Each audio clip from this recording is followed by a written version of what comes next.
Welcome to today's Research Business Daily Report, where European data privacy restrictions are finally having an effect on the U.S.'s much laxer data sharing regulations. And then brands need to find ways to engage consumers via instant messaging and to find ways to research what those interactions are actually leading to. RBDR is sponsored today and this week by Nuance, offering multi-language verbatim coding services that help their clients quantify the meaning of open-ended answers. Nuance, a decision analyst company.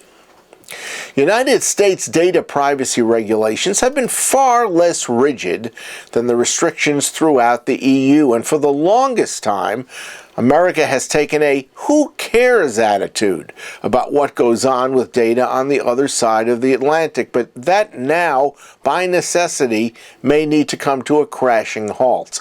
This week, the European Court of Justice suspended the Safe Harbour deal, which has been in effect since 2000. It allows companies, for instance Facebook and Amazon and the like, to transfer data from the EU to the US without breaking rules that are sacrosanct on the continent. EU companies are not permitted to transfer data to other parts of the world if they do not provide adequate privacy protections. So the Safe Harbor deal was designed to verify that U.S. businesses and the government were in such compliance. Ironically, it was Edward Snowden's release of NSA data, specifically the release of data from Facebook's Ireland subsidiary to U.S. servers, that led to this court decision. The suspension could become permanent if an investigation leads to the conclusion that the United States fails to provide an adequate level of protection for personal data. Moving on, a Connected Life and TNS study of 60,000 internet users from around the world about the bursting popularity of instant messaging services is leading to a few important brand and research conclusions. According to a report on CMO.com, closed messaging platforms like WhatsApp, Facebook Messenger, and WeChat are steadily growing their share of the population's time and attention.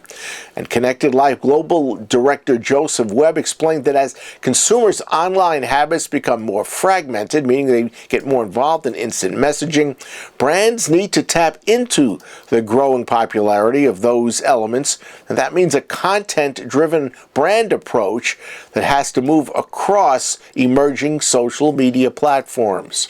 TNS research is showing that instant messaging users are wary of brands interrupting them, but they express even greater concern that the content that they are receiving from the brands could have an impact on their personal images. Webb added that brands need to deliver content that gets people talking across different platforms. And I might add, brands researching what content they should provide and the impact that it is having on their sales and profitability must also be undertaken. That's your Research Business Daily Report. We've been sponsored by Nuance, offering multi-language verbatim coding services that help their clients quantify the meaning of open-ended answers.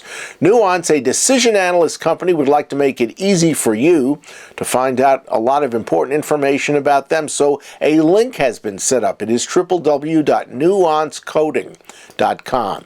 If you click on it, you'll be able to find some very important information that has already been put to great use by many viewers of RBDR. We hope you have a great research day, and we will see you tomorrow with a special Friday edition of RBDR.